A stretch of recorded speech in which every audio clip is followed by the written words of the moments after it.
Olá, alunos do quinto ano, tudo bem com vocês? Espero que estejam todos bem. Pessoal, vamos retomar agora nosso estudo no livro Buriti mais História, na segunda parte do capítulo 1, A Humanidade e o Tempo, página 112 até a página 118. Então estamos aqui na unidade 4, no capítulo 1. Esse aqui é o vídeo da segunda parte. Se você ainda não viu o vídeo da primeira parte do estudo do capítulo 1, é só clicar no card que eu vou deixar aqui em cima, que você será direcionado para o vídeo da primeira parte do estudo desse capítulo. Vamos em frente, então? Vamos lá. Bom, então vamos fazer aqui uma breve revisão do que foi visto na primeira parte. Nós vimos lá na primeira parte do estudo do capítulo 1 que o tempo organiza a nossa vida. Como assim o tempo organiza a nossa vida? Nós temos um tempo, nós temos um horário certo para levantar, um horário para ir trabalhar, um horário para ir para a escola, um horário para tomar banho, um horário para fazer as refeições. Ou seja, o tempo, ele determina, ele indica, ele sinaliza, ele organiza a nossa vida. E se o tempo organiza a nossa vida, então nós precisamos dominar a medida do tempo, dominar a passagem do tempo para poder organizar a nossa vida. Foi isso que nós vimos na primeira parte. Nós vimos também que desde a antiguidade já se observava os fenômenos naturais, como por exemplo o nascer e o pôr do sol, as fases da lua, as estações do ano, e todos esses fenômenos da natureza eram utilizados para medir o tempo, para organizar a vida das pessoas. As pessoas da antiguidade, elas sabiam que quando o sol aparecia, quando o sol nascia, era hora de trabalhar. E quando o sol se punha lá no horizonte, era hora de parar de trabalhar. Eles entendiam que em determinada época do ano ficava mais quente. E essa época do ano que ficava mais quente, eles tinham que fazer alguma coisa na terra, eles tinham que preparar a terra, porque depois viria uma época de chuva, ou viria uma época mais seca. Enfim, observando os fenômenos da natureza, observando as fases da lua, as civilizações antigas elas iam se organizando, organizando suas vidas, organizando suas plantações, o estoque de alimentos. Então foi um pouco disso que nós vimos no estudo da primeira parte. Nós vimos também lá no estudo da primeira parte sobre a invenção dos relógios. Nós vimos o relógio d'água, o relógio solar e a ampulheta. Inclusive eu deixei uns vídeos, pequenos vídeos, mostrando o funcionamento desses relógios. E todos esses relógios eram utilizados para marcar o tempo e organizar a vida das pessoas.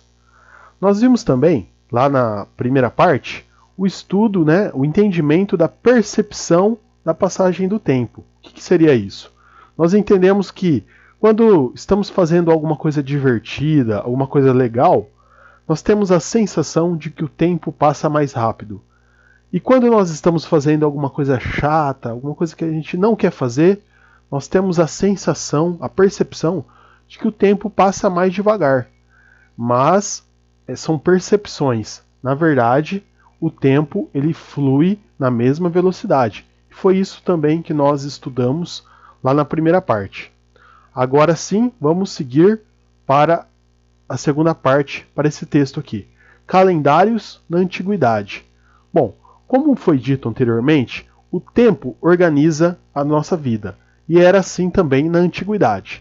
E conforme foi passando o tempo, conforme as civilizações foram se desenvolvendo, desenvolvendo o seu conhecimento, o seu entendimento, eles sentiram a necessidade de inventar os calendários. Então nós vamos falar agora sobre a invenção dos calendários. Os povos da Mesopotâmia, os egípcios e os povos do continente americano. Eles inventaram calendários justamente para organizar as suas vidas, para organizar a época das plantações, das colheitas, organizar a hora de trabalhar, a hora de preparar a terra, a hora de estocar a comida. né, o tempo certo para estocar a comida. Então nós vamos agora estudar então os calendários que foram inventados pelos povos antigos, que são calendários baseados em ciclos solares e ciclos lunares, como nós já vimos anteriormente, que os homens observavam esses fenômenos para se organizar. Agora, de uma forma um pouco mais elaborada, através de um calendário. Vamos em frente?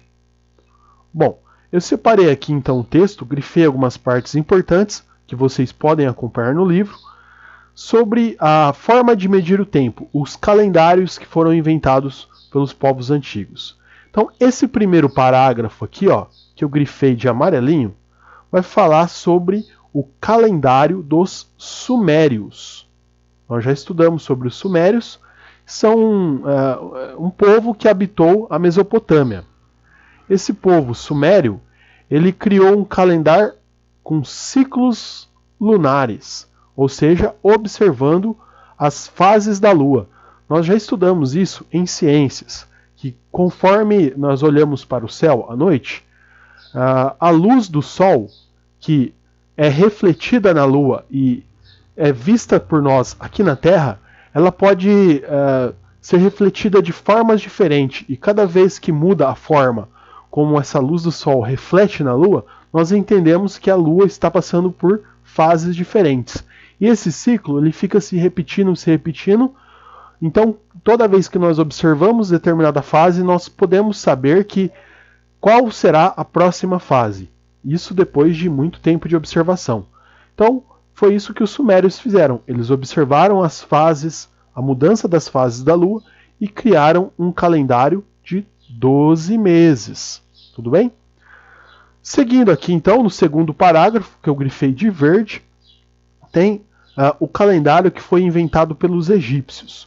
Os egípcios utilizaram, então, um calendário solar, diferente dos sumérios, que era um calendário lunar. Eles utilizaram aqui o Sol como referência, o nascer do Sol e o pôr do Sol. Observando todo dia o nascer e o pôr do Sol, depois de algum tempo eles perceberam que era um ciclo que se repetia todo dia repetia esse ciclo. Então eles utilizaram essa referência do Sol, mas também utilizaram a referência da cheia e da seca do rio. Por quê? Como eu disse anteriormente, no Egito, a cheia do rio era o evento que acontecia uma vez por ano, que organizava a vida de todas as pessoas.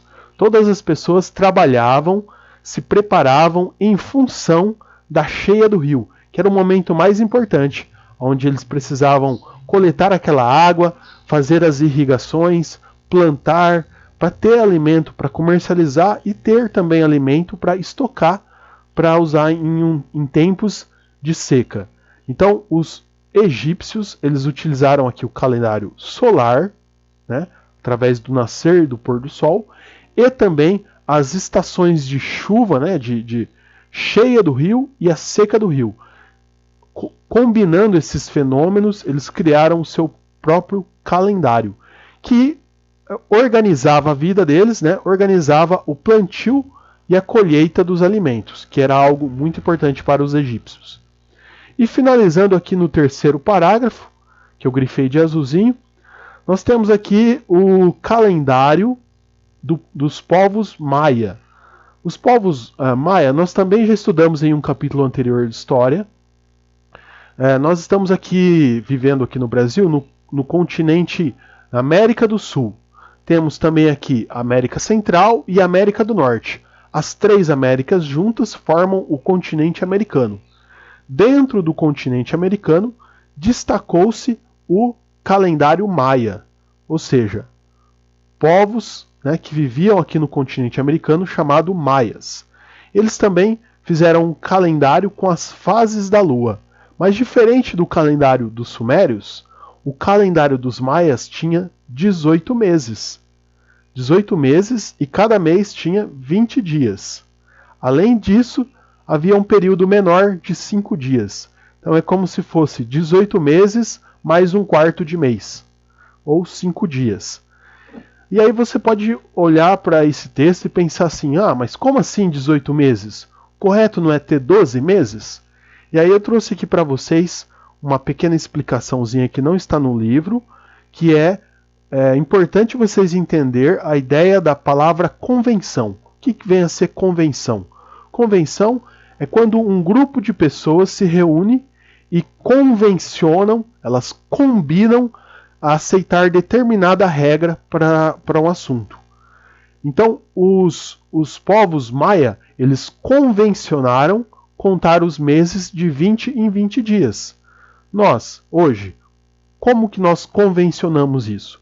Nós convencionamos que o mês pode ter 28, 29, 30 ou 31 dias.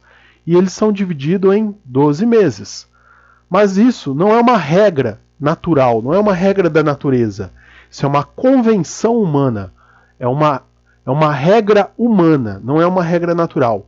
Então, por exemplo, se daqui a algum tempo nós quisermos convencionar de outra forma, ao invés de ter 28, 29, 30 e 31 dias, nós podemos dizer que nós queremos 10 meses de 36 dias mais 6 horas. Podemos fazer isso? Olha, se tiver uma convenção de muitos países e todos aceitarem essa convenção, é possível mudar sim. Então é importante que vocês entendam que essa divisão de meses em 12 meses ou em 18 meses é normal. Ela funcionou para os povos maia com 18 meses. Mas ela pode ser de 12 meses, de 10 meses, de 20 meses, enfim. Independente disso, o mais importante que vocês saibam é que o período de translação da Terra dura 365 dias mais 6 horas. Então, o mais importante é vocês saber que esse é o período de um ano. Então eu poderia dividir o 365 por 10, por 20, por 15 e convencionar maneiras diferentes de organizar o calendário.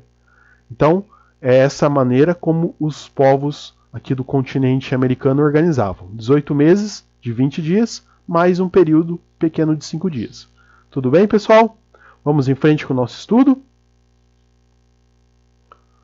Bom, aqui tem uma imagem, né? O Observatório Astronômico Caracol, da civilização maia, construído há cerca de 1100 anos. Percebam quanto que esses povos aqui eles já eram bem desenvolvidos. Eles conheciam a astronomia, a observação do céu, observação dos astros, das estrelas. A observação de todos esses astros do céu criou uma ciência chamada astronomia. Então a astronomia é essa ciência em que se observa o céu. Se observa o Sol, outras estrelas, as fases da Lua, outros planetas. E com base nessa observação se monta calendários, por exemplo. Se mede o tempo, entre outras coisas. Então percebam que essa civilização dos maias era uma civilização bem evoluída, tanto que eles montaram aqui um observatório astronômico. Tudo bem? Vamos adiante? Olha só, pessoal, para não ficar tão grande esse conteúdo, eu vou dividir ele em 3 partes. Nós fizemos o estudo da primeira parte, esse aqui é o estudo da segunda parte. Eu quero deixar 3 recadinhos finais para vocês. Primeiro, inscreva-se no meu canal do YouTube, deixe seu like no vídeo e compartilhe esse vídeo com outras pessoas. Tudo bem? Nos vemos na terceira parte. Até a próxima. Tchau!